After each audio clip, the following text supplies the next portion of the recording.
Ukraine continues to mop up Russian forces north of Pokrovsk, and President Trump is back to blaming Zelenskyy for the war, which doesn't bode well for the meetings happening later today. Now, starting out, we've got some footage here from the Ukrainian 79th and 82nd Air Assault Brigades saying they conducted successful assault operations, as a result of which the settlements of Zoloty Kolodiez and Petrivka were completely cleared of Russian occupiers. During the battles, the enemy suffered significant losses in personnel, weapons, and military equipment. Some of the invaders were taken prisoner and handed over to the exchange fund. Details to follow. Now, a couple days ago, we had footage from the Ukrainian 93rd Mechanized Brigade showing clearance north of Pokrovsk. We still don't have any footage from Russia showing any operations in that pocket. Just want to stress that. We're also not getting any updates from Russian milbloggers. They've just stopped talking about that section of the front entirely. So kind of reading between the lines and now basing off of the visual confirmation that we have, it's pretty clear that Ukraine has kind of regained the initiative in that particular area. In fact, pulling up a map here to give you an idea of the area we're looking at. This is deep state map here. We've got the satellite view because it had a lot of positive feedback on that piece.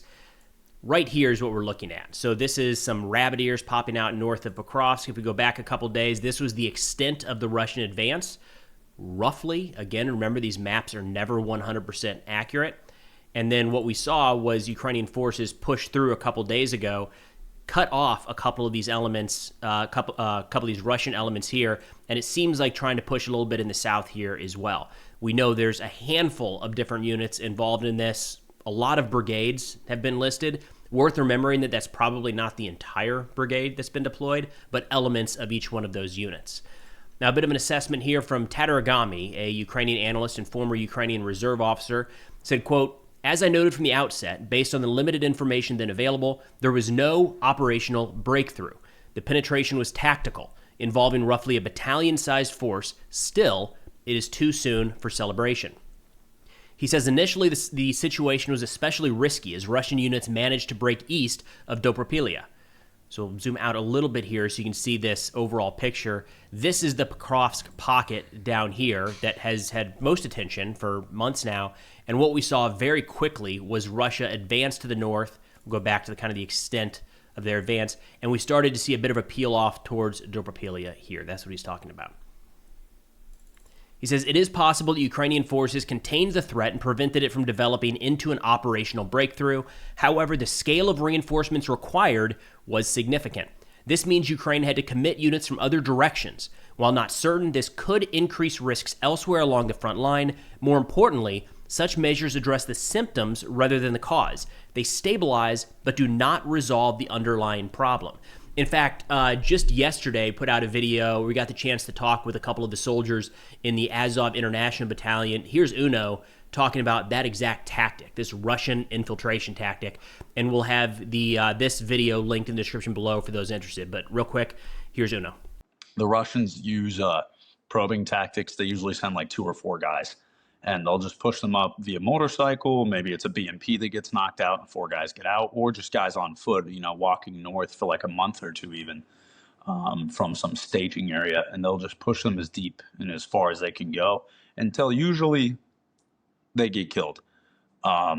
Sometimes, though, because of like gaps in the line or gaps between positions, or a position gets overrun, whatever it is, there's holes that open in the Ukrainian line, and the 2Zs and 3Zs, sometimes 4 guys get through.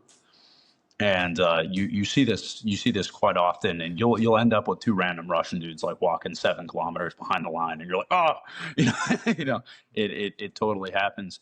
So like, if I had to anticipate what happened in the Pokrovsk region that everybody's like in a scramble to fix and contain, is I'm assuming it wasn't like some super secret DRG Spetsnaz guys, but it was, I think it was often more likely, these little probes started to get through and they just identified a weak point in the line. And because the probes were getting through and they were making ground and still maintaining radio contact, the Russians, they're very good at identifying when they've reached a gap, and they exploit it quickly and violently. And I think that's what's happened. I mean, the symptoms that we're witnessing aren't that. We're like, if you look at it from an overlay and looking at the Russians' paths, They're not doing what would be considered like a standard or like a deliberate blitz. It looks like they're just punched through and they're trying to get as far as they can to just disrupt as much as possible, as fast as possible. So I don't think this was some like super planned action. I think it looks much more like it was an opportunity and they took it, and it started working. All right, so again, pretty quick conversation with those guys, but I think really helpful to kind of get an idea of what this specific tactic actually looks like. And we do have more coming from those guys in a couple days here. But moving back to Tatarigami, he says, quote, "It is perhaps premature to talk about the cutting off of the salient completely. While Ukrainian counterattacks have proven successful, such operations are complicated and potentially costly, as it does not appear that Russian forces have abandoned their plan to expand the salient. On a more positive note, the intensity of these assaults is not sustainable. Force quality, attrition, fatigue, and the increased operational tempo all limit how long they can maintain this pace, provided Ukraine has sufficient troops to resist and wear them down." Now, I just showed the quick clip there from an interview with Uno in Vegas of the Azov International Battalion. We're actually in the process of running a fundraiser for those guys in their unit right now. I'm going to pull this back up. What I've done in previous videos is do a screenshot of how far we've come in this campaign, and then by the time I actually go to the screen or upload, like a few hours later, it's outdated. So right now, 54,594. I'm kind of excited. When you see this video, hop over there, see where we're at. You can see how fast this is progressing.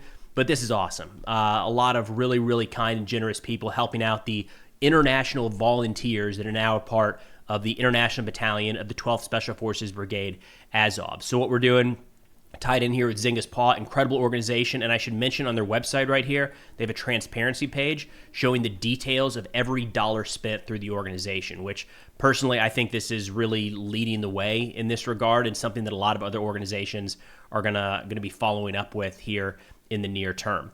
But what we're doing for these guys in the Azov International Battalion is picking up some night vision devices, some thermals, drones, commo equipment, and more to help them carry out this exact type of operation that we just saw north of Pokrovsk, kind of reacting as a quick reaction force, direct action element to cut off the Russians where necessary and reinforce Ukrainian lines.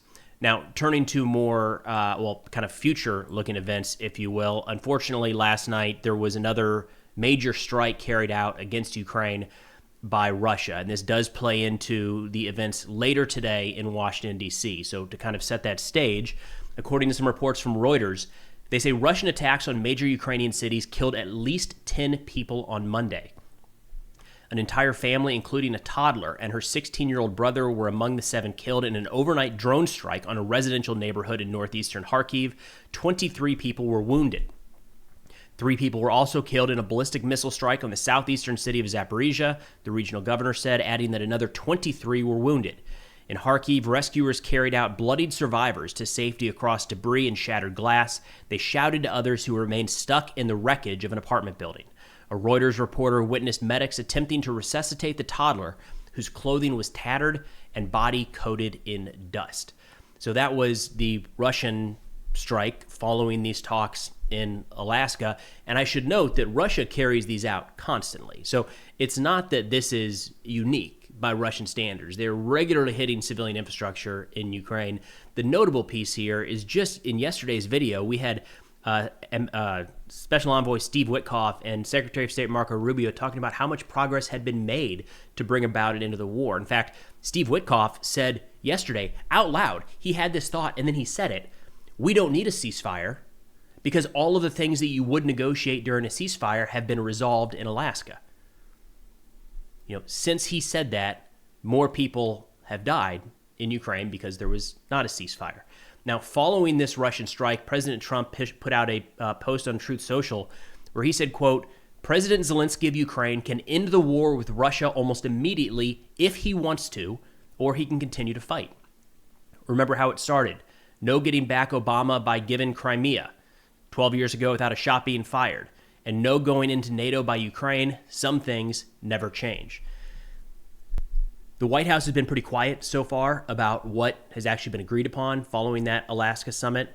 In yesterday's video that I'll have linked in the description below, there were a lot of interviews with Witkoff and Rubio, and they were really pressed on just give us something that Russia is conceding here.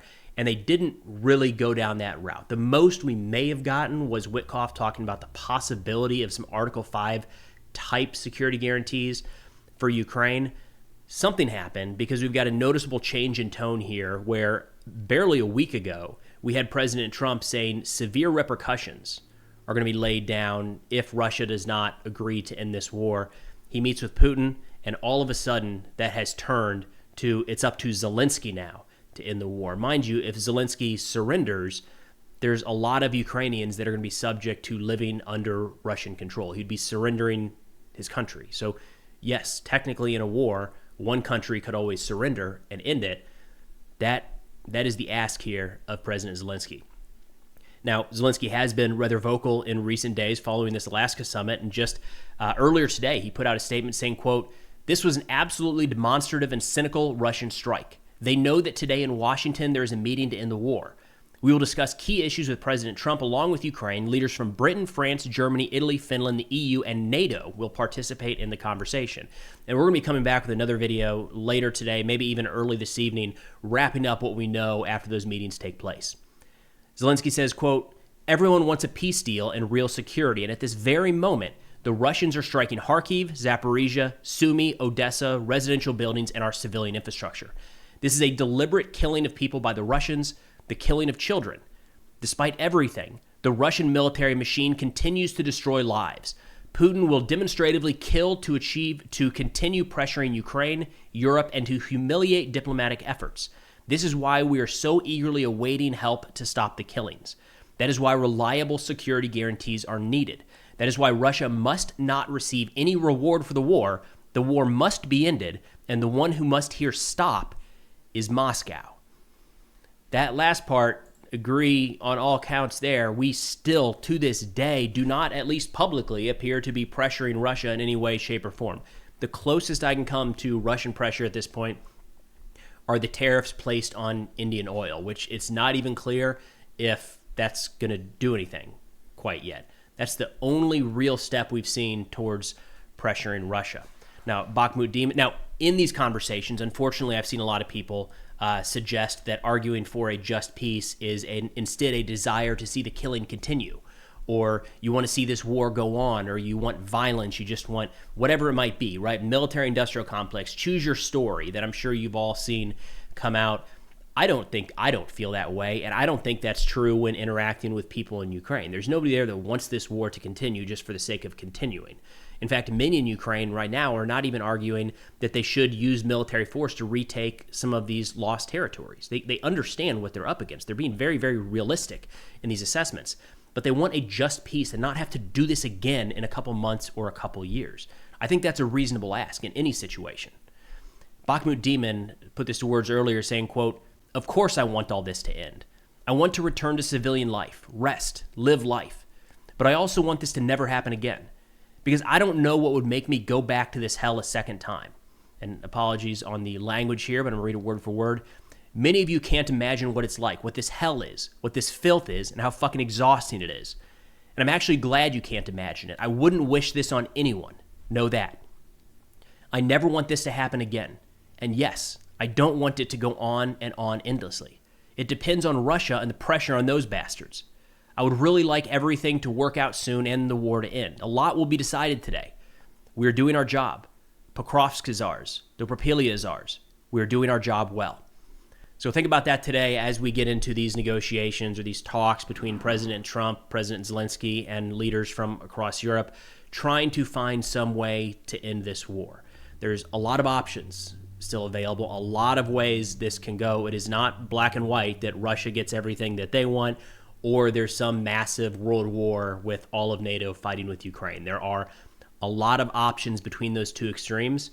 There's a lot of smart people, hopefully, working on those decisions, and I'm optimistic that we'll get there. But either way, we will be following up later today with a roll-up of how these meetings actually go in Washington, D.C. No matter how those meetings go, we've still got the fundraiser going for the boys over in Azov International Battalion. So if interested and able, be sure to check out that fundraiser in the description below. Those guys are still very much in the fight today and likely tomorrow. But that's all we got for now. Thanks for watching, and I'll see y'all next time.